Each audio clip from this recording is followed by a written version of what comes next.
Los países europeos anuncian un plan de rearme estratosférico con cantidades y con armas y con toneladas de armas como nunca se había visto en la historia. De hecho, por ejemplo, una publicación Político de Estados Unidos publica el día de hoy que dice que los fabricantes de armas estadounidenses están siendo excluidos y están con los ojos abiertos del gasto de defensa de la Unión Europea y países aliados.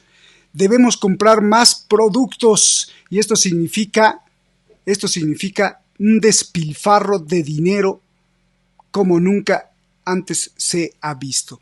La causa y el dinero de dónde sale. Aquí está Eduardo Luque que nos envía un título propuesto que me parece perfecto. El dinero de las pensiones es de los cañones, o más bien el dinero para cañones es de las pensiones. Este es un tema que preocupa muchísimo. La causa, ¿por qué se están rearmando? Y el resultado es felicidad, Eduardo, pero no en el pueblo, sino en las altas esferas, porque esto significa muchos millones de dólares. Y si nos da tiempo también tocaremos otro punto muy importante, que es Groenlandia y la inteligencia artificial, porque Bill Gates está tratando de comprar muchas cosas, muchos artefactos para meterse dentro de las actividades que hacemos. ¿Y dónde pondría los servidores? Pues en un lugar frío. ¿Y dónde sería ese lugar frío?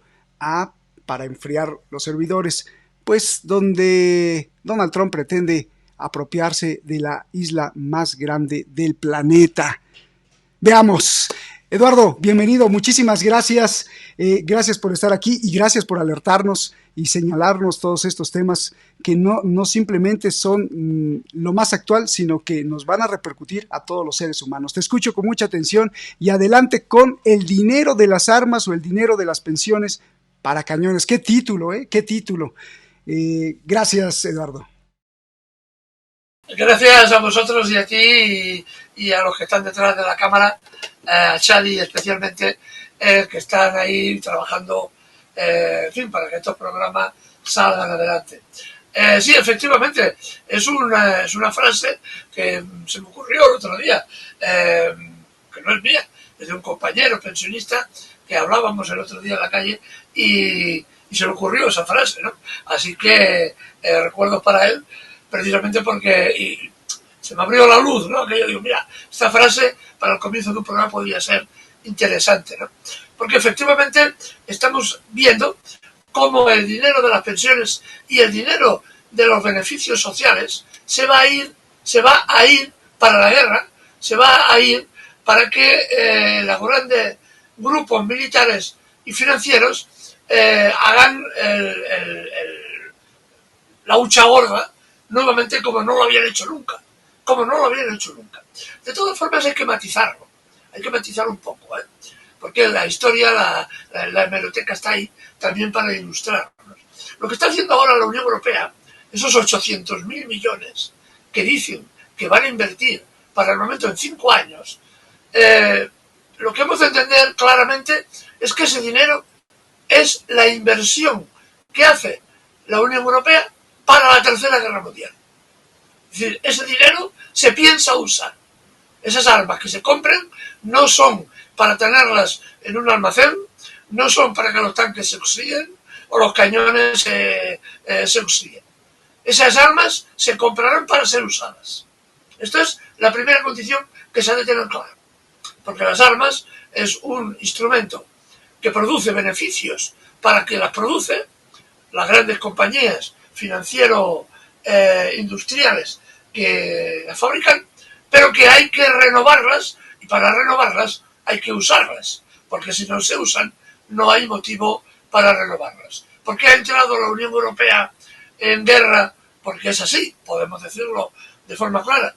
¿Por qué ha entrado la Unión Europea en guerra con Ucrania? Tenía un stock de armas que ha vaciado para intentar ganar la guerra a Rusia y que ahora ha de volver a rellenar. Y Europa se ha encontrado con un problema, que hay que ser especialmente espabilados para darse cuenta ahora. Europa se ha encontrado que para rellenar nuevamente los almacenes, los arsenales, necesita industrias. Y se ha encontrado que no tiene industria, que Europa se ha desindustrializado.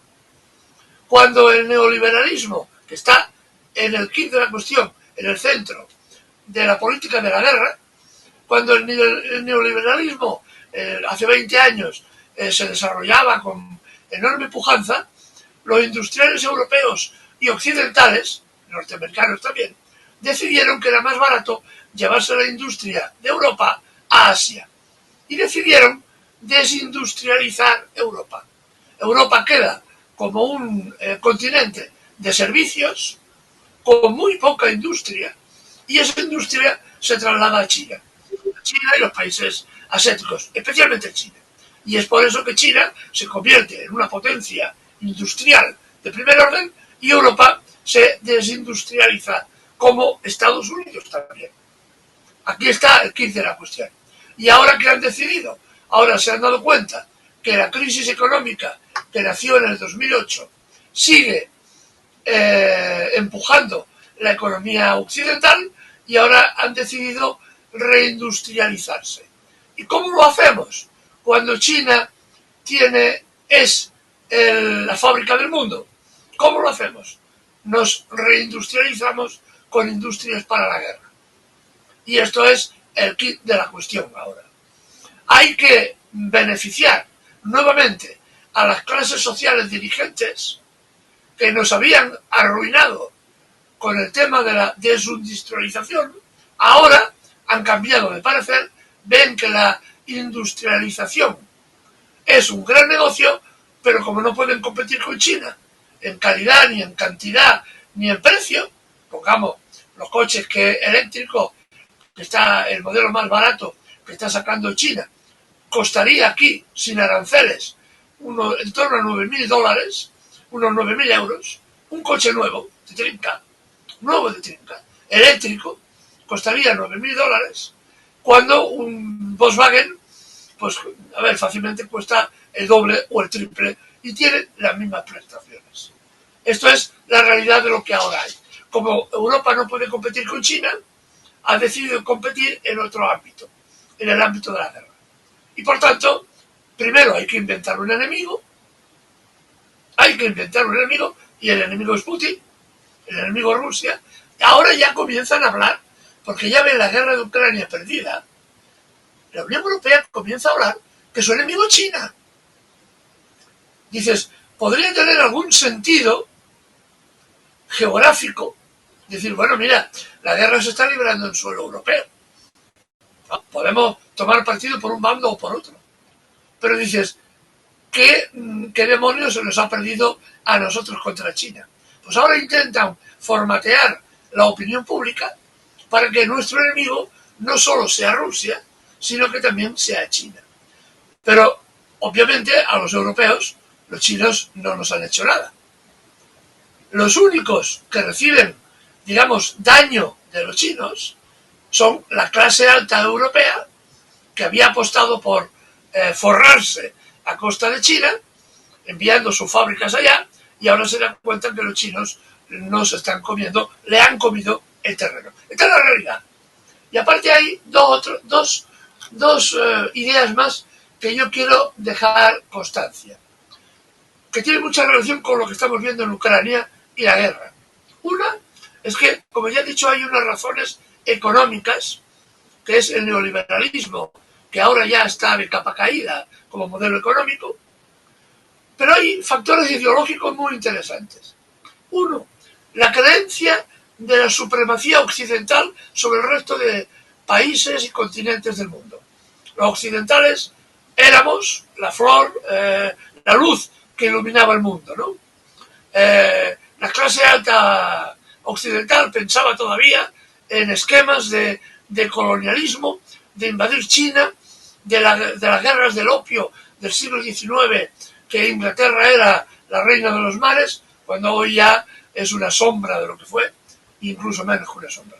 Y por otra parte hay otro factor ideológico que no se ha comentado nunca, pero que yo pienso que tiene un peso significativo, que es el revanchismo político. Europa, cuando acaba la Segunda Guerra Mundial, no se desnazifica. Los nazis, que habían proliferado antes de la Segunda Guerra Mundial y en la Segunda Guerra Mundial no desaparecen de las altas esferas políticas en Europa. A pesar de lo que se decía de la democracia, que eran democráticos, se cambiaron la camisa, se cambiaron la chaqueta parda se la cambiaron por una corbata y con un traje, y donde digo Diego, y no pasó nada. Así que hay un revanchismo político en la clase alta francesa, la clase alta inglesa, la clase alta alemana, especialmente la alemana, o incluso la italiana, especialmente estos dos países, Alemania e Italia, que hicieron la guerra directamente a Rusia, a la URSS en aquel momento, ese revanchismo político todavía existe. Y por otra parte de la clase alta francesa y de la clase alta inglesa apoyaban al nazismo, igual que una parte de la clase alta de Estados Unidos apoyaba al nazismo. Y esto, 80 años después, ha traído esta nueva tendencia al revanchismo político, ¿no? Y por eso estamos en medio de este enorme dispendio económico.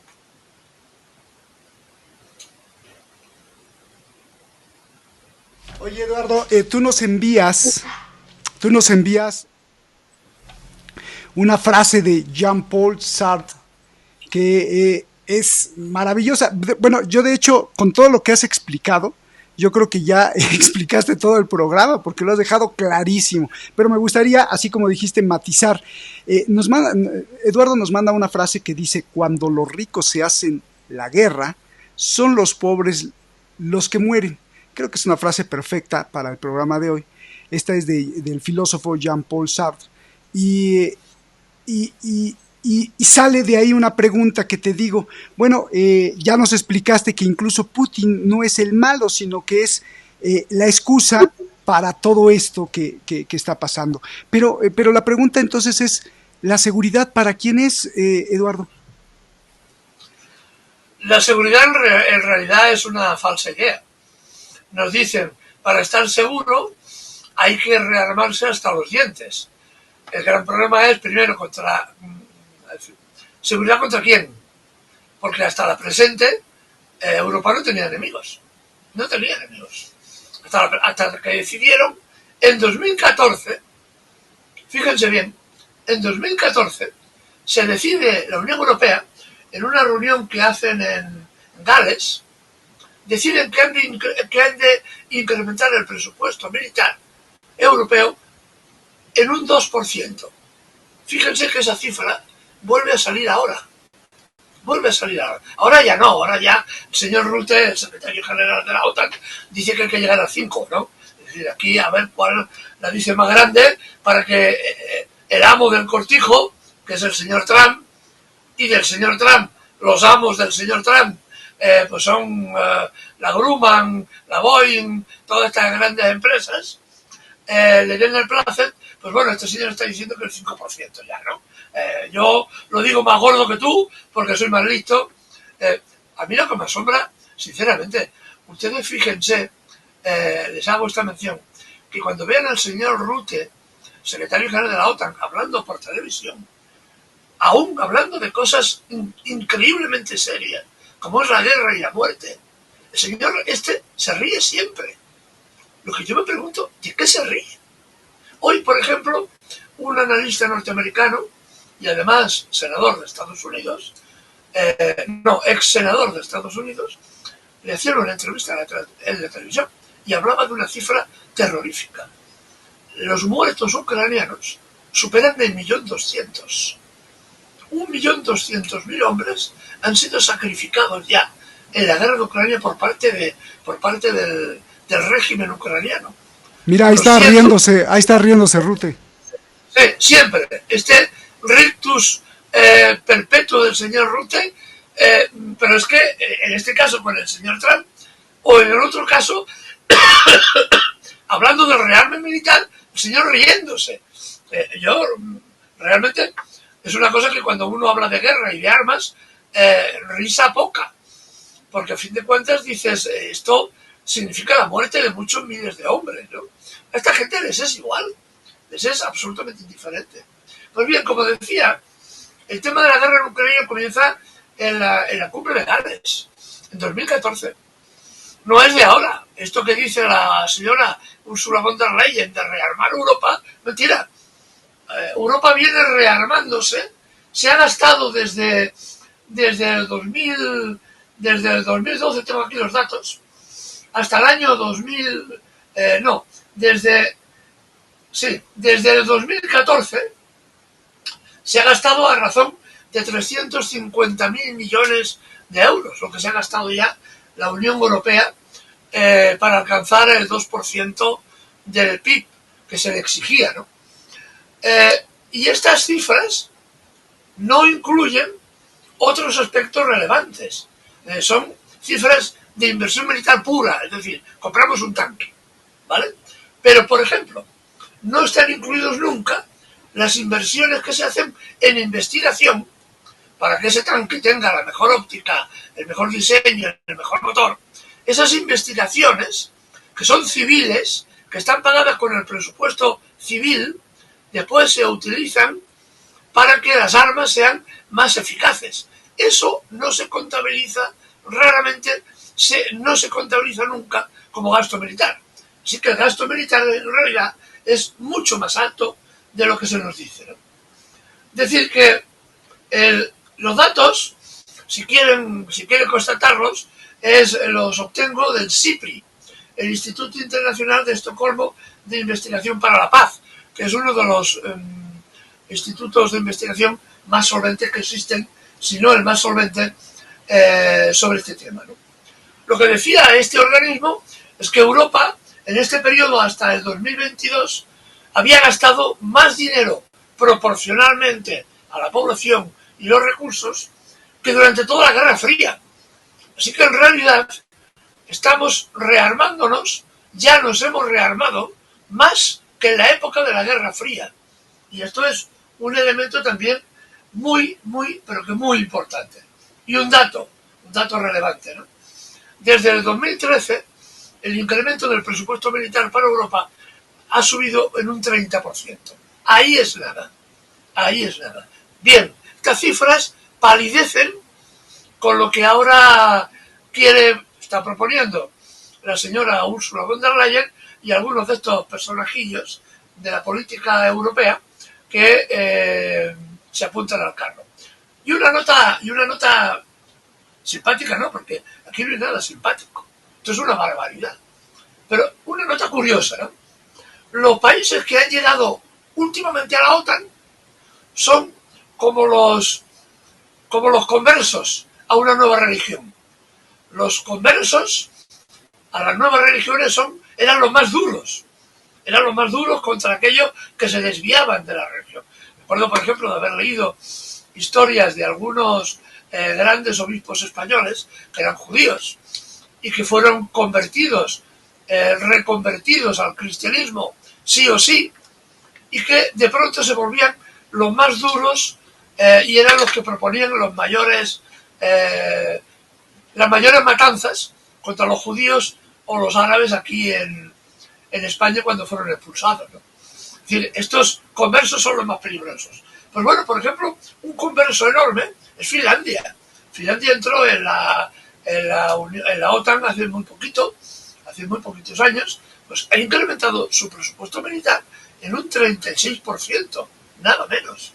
Lituania en un 27%. Suecia, otro recién llegado, lo incrementó en un 12%. Y ya el caso loco absoluto es el de Polonia, que lleva más tiempo en la OTAN, pero que ha incrementado su presupuesto en un 11% anual.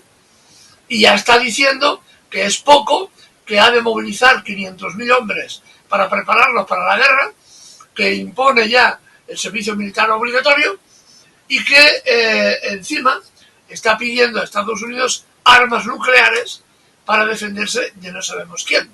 Supongo que para ellos siempre es Rusia. Polonia, como aquí hemos dicho más de una vez, Churchill la definía como el chacal de Europa. Y nuevamente, siempre que ha habido algún conflicto, siempre a nivel de la guerra civil europea, porque hemos de hablar de guerras civiles europeas, siempre ha estado Polonia en medio. Parece que tiene una cierta capacidad para liarla, ¿no? Pues esta es la realidad. Así que, fíjense, y mientras Finlandia incrementa su presupuesto al 36%, Rusia, con los datos del año 23, es decir, muy recientes, ha incrementado su presupuesto en un 9,2%. Y respecto a su PIB, Rusia no ha llegado todavía ni al 5%, está en el 4,6% de PIB en medio de una guerra que significa enormes gastos de todo tipo, ¿no? Pues aún no ha llegado ni de lejos al 5% del PIB. Y ya Europa está pidiendo, sin haber entrado en guerra, está pidiendo esa misma cifra. El problema es, como decíamos la frase del principio, que evidentemente los ricos, que son los que ganan con la guerra, ellos ni sus hijos van a la guerra. Son los pobres. Son la pobre gente en Ucrania que va a pasear el perro, lo rodean 4 energúmenos, lo machacan a golpes y lo meten en la furgoneta para llevárselo al centro de entrenamiento, donde lo tienen golpeado, sistemáticamente le enseñan los rudimentos de cargar y disparar un fusil y lo envían a las trincheras y muere acto seguido. Esto es lo que se está viendo. Es decir, el que va a la guerra es ese pobre hombre, ese pobre joven, que aquí también hay que hacer otra reflexión.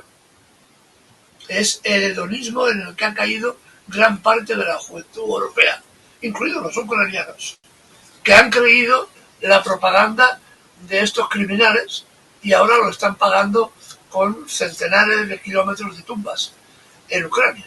Esto también es otra reflexión que habría que hacer en su momento, ¿no? El hedonismo en que se ha generado toda una mentalidad de la juventud europea que lo único que parece que está interesada es mirarse en el móvil de TikTok o estar atenta a la última fruslería que dan por televisión, ¿no? Y eso tiene consecuencias políticas muy importantes. Pues bien, esta es la situación actual, ahora mismo. ¿Cuál es la consecuencia de todo esto? Este dinero se ha de sacar de algún sitio. Este dinero tiene que salir de algún sitio. Y va a salir por 2 vías. Una, por la vía de la deuda. Los países se van a endeudar. Abro paréntesis. Fíjense, otra reflexión. Nos decían, en Europa, no hace mucho, no hay dinero para pensiones, porque si subimos las pensiones es un desastre económico y la economía europea se va a hacer puñetas, si me permite la expresión. Decían, no hay dinero para enseñanza porque eso es muy caro y no hay dinero, y si no hay dinero, pues no hay dinero, y punto. Entonces, quien quiera una educación de calidad, o una educación ya ni siquiera calidad, porque lo que se da en Europa no tiene mucha calidad, quien quiera algún tipo de educación, que se la pague, porque no hay dinero. Y nos decían, es que la gente se pone enferma y gasta mucho, y no hay dinero para la sanidad. Por tanto, y entonces nos decían, mire, es que no podemos aumentar el presupuesto en sanidad porque la Unión Europea nos obliga a que solo podemos endeudarnos en un 3% del PIB.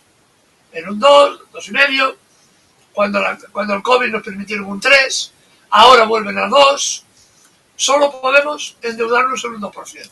Así que no podemos aumentar el presupuesto ni en educación, ni en sanidad, ni en pensiones, ni en cosas sociales. Y de pronto llega esta señora que tenemos en pantalla y dice, barra libre, hay que endeudarse en 800.000 millones, pues bueno, pues no pasa nada. Entonces uno, claro, lo que preguntaría, digo, oiga señora, pero ¿no era usted la que decía hace 2 días, mal contados, que no había dinero para sanidad, ni para pensiones, ni para educación, ni para nada? ¿Y cómo ahora se atreve usted a pedir 800.000 millones? Y lo piden de la siguiente forma. 156.000 millones van a ser de deuda pública, emitida por el Banco Central Europeo. Y otros 600.000 millones se cogerán de los presupuestos nacionales. Es decir, de los presupuestos que tiene cada país, se retirarán unas partidas para aumentar el gasto en defensa. Por ejemplo, en España, nuestro ínclito presidente de gobierno, que se ha apuntado también a esta consideración, va a hacer lo siguiente. 1. ha destinado 1.200 millones ya para el rearme militar, dice que para enviarlo a Ucrania, para el rearme militar, y dos, las partidas presupuestarias no ejecutadas, esas no se ejecutarán y ese dinero se irá para la guerra. Es decir, se recortarán beneficios sociales, se recortará del presupuesto normal para enseñanza, educación, para todo eso que se necesita. La partida, por ejemplo, un hospital que no se ha hecho, que solo están los planos, se anula el presupuesto y ese dinero previsto para ese hospital se va para la guerra. Esto es lo que está haciendo la Unión Europea y esto evidentemente tendrá consecuencias sociales. Así que este es, si me permite la expresión, el truco del mameluco, ¿no? Porque realmente es lo que pretenden, ¿no? Incrementar el beneficio de unos pocos a costa del sacrificio de la inmensa mayoría. Y repito, las armas se fabrican para usarlas, no se fabrican para tenerlas en los depósitos guardadas oxidándose. Siempre se acaban fabricando. Y lo que está haciendo la Unión Europea, a no ser que lo evitemos los europeos, lo que está haciendo la Unión Europea es financiar la Tercera Guerra Mundial. Y se puede decir así con todas las palabras. Oye, Eduardo, esto nos recuerda un poco la producción, el boom de la producción de armas antes de la Segunda Guerra Mundial por parte de Alemania, ¿no? Que empezaron a producir y a producir armas, tanques y todo eso, y pues la gente feliz produciendo, pero no sabían para qué era. Creo que ya nos los habías también recordado en otro programa. Y mira, yo veo ahí salones de lujo y escenarios. ¿Cómo dices que no hay dinero si hay salones de lujo para las conferencias y para los grupos de apoyo a Ucrania? Y de hecho en Ucrania mismo llevan ahí todas sus banderitas y o sea, y bien vestidos todos. Y yo no veo pobreza, ¿no? Esto es irónico. Lo que estás diciendo es que cuando se habla de seguridad es una trampa, es decir, no, la seguridad, y mi pregunta es que me estaba imaginando que esto no solo puede aplicar para Europa, sino para todos aquellos países que gozan de algún gobierno tramposo, pues pueden utilizar esto de la seguridad, de la militarización, pues como una trampa, ¿no? Porque inflan los déficits, invierten más en armas y le quitan pues las pastillas a la tercera edad, le quitan las pensiones, le quitan la calidad de educación a los niños, le quitan los programas sociales o quitan algo de esos programas sociales y entonces pagan acá y es un negocio redondo. La pregunta es, ¿y por qué la gente pues no protesta? Por un lado hay apatía, pero por el otro lado se utiliza la táctica del miedo, Eduardo, es decir, porque la gente cuando quiere protestar, pues también dice, bueno, es que estamos en guerra o es para defendernos, o cómo se utiliza esto para lavarles un poquito el cerebro, Eduardo. La excusa de la seguridad, la excusa es el miedo. La idea es generar, por repetición, la frase siempre, si observamos, por ejemplo, lo que dicen los diferentes políticos sobre un mismo tema, sobre el tema de la guerra, por ejemplo, los 800.000 millones, todos repiten la misma frase, todos repiten la misma idea, con la idea de que solo hay un pensamiento único, en la que el referente, es decir, la persona que ve la televisión, ahora pongo este ejemplo, va a recibir el mismo mensaje desde Francia, desde Alemania, desde Inglaterra, desde España, desde Italia. Siempre el mismo mensaje, con un personaje o con otro. Será el señor Macron, el señor Pedro Sánchez, la señora Ursula von der Leyen o el canciller alemán, el que sea, es igual, pero va a tener el mismo mensaje. Esto crea una unidad de pensamiento. Y el común de los mortales, que piensa muy erradamente que esa gente son inteligentes, acaba creyendo ese mensaje porque no hay otro. Porque el mensaje alternativo solo se da por estas redes sociales alternativas, valga la redundancia, pero no hay un mensaje mayoritario que contrarreste el mensaje que pretenden enviar la clase dirigente. Quien está en el poder es la clase dirigente, los que viven y gozan del beneficio del negocio de las armas. Y estos son los que utilizan a sus perdón,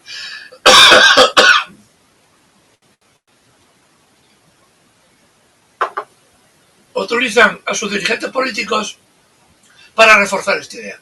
Así que se proyecta solo una imagen. Y para proyectar esta imagen necesitamos proyectar un enemigo, crear un enemigo.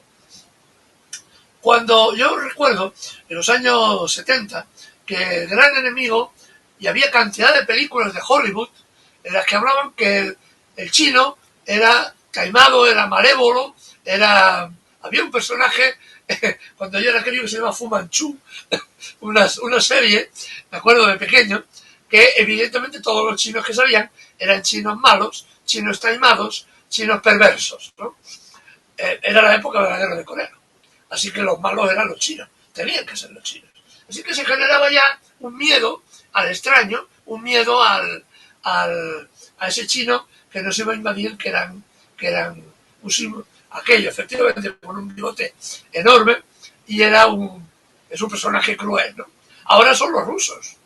Incluso hemos oído algún dirigente político hablar de las hordas de Atila, recordando la Edad Media, cuando los hunos invadían Europa y venían de las estepas de Bielorrusia y de lo que es hoy Rusia Central, y como no tienes otro argumento, pues echas mano a los hunos y la imagen de Atila arrasando y llegando a las puertas de Roma, ¿no?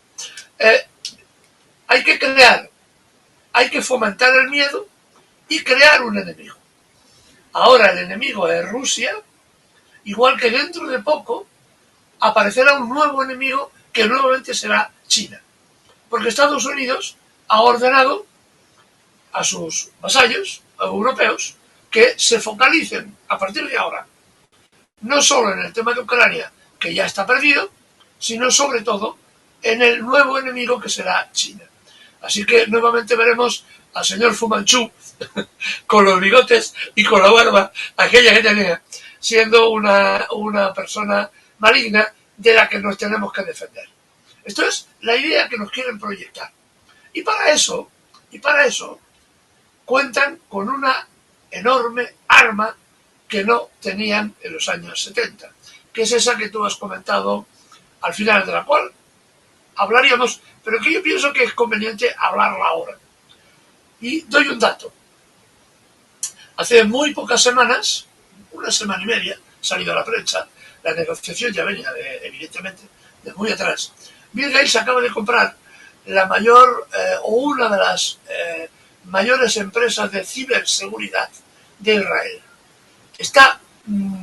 Es una empresa que se ha dedicado a la recopilación de datos no solamente de los gazatíes de Palestina, sino de todo el mundo.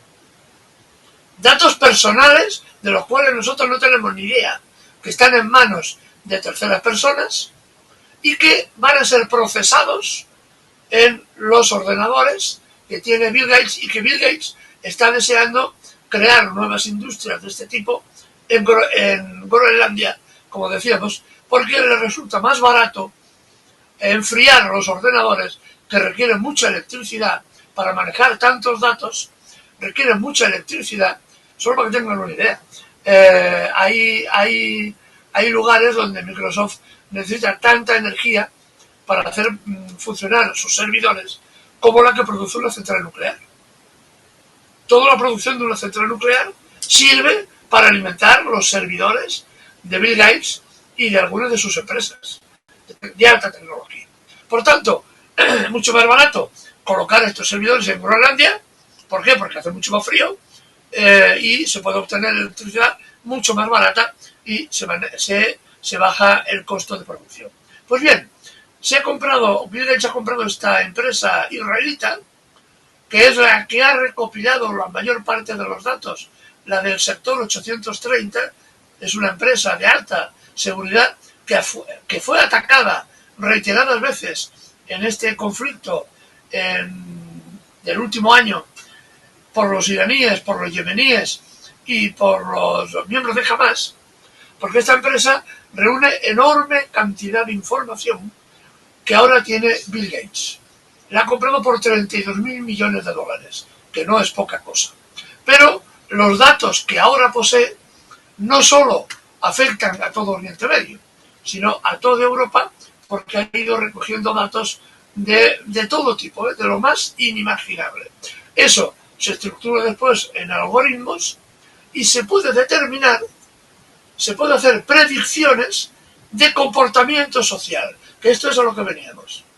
Con los datos recogidos y su trabajo sistematizado en los algoritmos matemáticos, se puede determinar la perspectiva social. ¿Qué ideas es más fácilmente asumibles por la sociedad occidental o por la sociedad en general, en base a los datos recogidos? ¿Cómo puedo predecir el comportamiento social y cómo puedo conseguir que ese comportamiento social se dirija hacia aquí o hacia allá, hacia un lado o hacia otro? ¿Cómo a través de esos medios convenzo a la gente de lo que es blanco es negro y de lo que es negro es blanco? Volvemos al Orwell de 1984, nuevamente. El libro de Orwell está en plena vigencia en este momento. O sea que lo que dices, yo les invito a ustedes que busquen la revista El Viejo Topo, donde escribe Eduardo, y has publicado muchos artículos sobre esto. Tú me escribes, dices, la ruptura del consenso social. Esto quiere decir, Eduardo, que los organizadores de estos fantasmas de seguridad, que hay que tener mucha seguridad de estos fantasmas del crimen, en donde sí mueren muchas personas, pero que lo ven como un negocio, también prevén, y me escribes aquí, la ruptura del consenso social, la dureza que implican los recortes provocados por la militarización del continente incrementarán las tensiones sociales internas. Los cambios a las cúpulas de algunos países son reflejo de la tensión larvada y no tan larvada que viven ya las sociedades europeas, para empezar, porque esto no solo es exclusivo de las sociedades europeas, me imagino que también puede ser inclusivo de todas las sociedades del mundo. Entonces, la gente que se dedica a estos negocios macabros de hacerte creer, de ponerte la zanahoria, de ponerte el fantasma para asustarte, de crear todo esto, también está preocupada por la reacción de los pueblos. Y para controlar la reacción de los pueblos, entonces, pues también tenemos cómo controlar, y no solo cómo controlar, sino además cómo prevenir y prever a futuro cómo vas a estar pensando, cómo se van a estar uniendo para protestar, me imagino, para romper ese tejido social. Esto es macabro, Eduardo. Con esto vamos finalizando el programa y me gustaría pues una conclusión en base a lo primero que nos explicaste y cómo concluyes con que tienen prácticamente todo el negocio hecho para que si no es por un lado te controlan por el otro, y si no es por el otro pues también por el otro. Eduardo, por favor. Sí, evidentemente esto va a provocar la dureza de los recortes sociales, que desde la perspectiva del militarismo son ineludibles, porque el dinero hay que sacarlo de algún sitio, y el sitio más cercano son los recortes sociales. Va a provocar una reacción social. Tiene que provocar ya estamos viendo algunos de los activos, ¿no? Algunas de las cosas que ya se están produciendo. Por ejemplo, las manifestaciones que se han producido en Grecia, de más de 1 millón de personas en la capital, Atenas, hace 2 semanas, porque la gente está muy, muy enfadada, porque hace 2 años, por efecto de que había muchos trenes militares que circulaban por unas vías férreas donde normalmente solamente van trenes civiles, se produjo un accidente que murieron 58 personas y más de 200 heridos. El gobierno griego ha tapado todo aquello porque había una responsabilidad evidente de que los transportes militares habían provocado esa matanza, ese descarrilamiento y esa matanza de la población. Eso ha provocado una reacción enorme en Grecia, que ha puesto en desequilibrio incluso el propio gobierno conservador griego. Pero es que movilizaciones de este tipo se están dando en Francia, se están dando en Bélgica, en los Países Bajos, en Alemania, y vemos otro factor importante, cómo las cúpulas dirigentes cambian a enorme velocidad. Pensemos en el caso del Reino Unido, que si no me falla la memoria, en 8 años han cambiado 7 veces de presidente, de primer ministro, o 6 veces de primer ministro. Es decir, los primeros ministros se suceden. Hubo una primera ministro que duró 4 meses, el Reino Unido, un país que siempre había sido un prodigio de estabilidad política desde el siglo XVII. Ahora cambian los gobiernos como se cambia uno de calcetines, ¿no? Y esto pasa igual en Francia, igual en Italia. Han resultado más longevos, cosa rara, porque hasta ahora en Italia los récords de cambio de ministro eran, pues bueno, había primeros ministros que cambiaban a los 2 meses, lo cual era un récord absoluto, y ahora parece que se ha estabilizado. Pero hay cambios continuos en la dirigencia política porque no saben cómo abordar el problema y en definitiva no saben cómo engañar a la población. Porque la población va a ir despertando a efectos de la presión que se va a ejercer sobre ella. Entonces, lo que van a hacer las clases dirigentes, lo que está haciendo, lo que estamos viendo, es romper los consensos sociales. ¿Eso qué significa? Romper, por ejemplo, yo pues siempre pongo el ejemplo de los pensionistas. En España, y en Europa también, pero en España especialmente, la propaganda nos está diciendo continuamente que la culpa de que los jóvenes no tengan pensión futura es culpa de los pensionistas actuales que cobran mucha pensión. Y que los pensionistas actuales cobran más pensión que sueldos cobran los jóvenes trabajadores. Es decir, intentan enfrentar a los jóvenes con sus padres o con sus abuelos, a los hombres con las mujeres. Y para que no tengamos tiempo de reflexionar, utilizan añagazas y generan necesidades superfluas, absolutamente superfluas. Y aquí me perdonarán aquellos que son animalistas. Siempre he sostenido una tesis, que el desarrollo de la cantidad de mascotas que hay en Occidente se debe a muchos motivos, pero entre ellos a la absoluta soledad en la que nos quieren inculcar y nos quieren meter. Contra más solos estemos, contra menos relación social tengamos con nadie, porque estamos sumamente ocupados, trabajando, los niños, el perro, el gato, esas cosas que son perfectamente susceptibles, el fútbol, cualquier cosa de estas, eso permite y aumenta la soledad. Y la soledad aumenta la ruptura social. La gente no habla, la gente habla muy poco, la gente no se relaciona, es difícil encontrar relaciones sociales estables o que tengan un mínimo de base que se sustente. Esto no es porque sí, es un efecto buscado. Porque cuando la gente se une, cuando la gente habla, hay ideas. La gente tiene ideas. Y la gente reflexiona sobre eso. Entonces, para evitar ese tipo de reflexión, hemos de hacer que la gente esté sumamente ocupada en televisiones, en radios, en fruslerías, en necesidades falsas.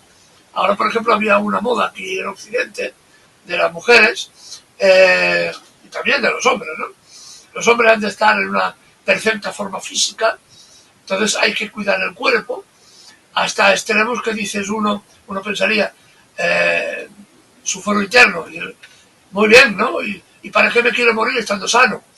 Porque, claro, ves a gente que se deja la vida haciendo footing, haciendo carrera, te dicen que además tienes que tener tiempo para el trabajo, para la mujer, para la casa, y tienes que tener tiempo para ti, para tener tu hora libre, tu tiempo libre cada día, ¿no?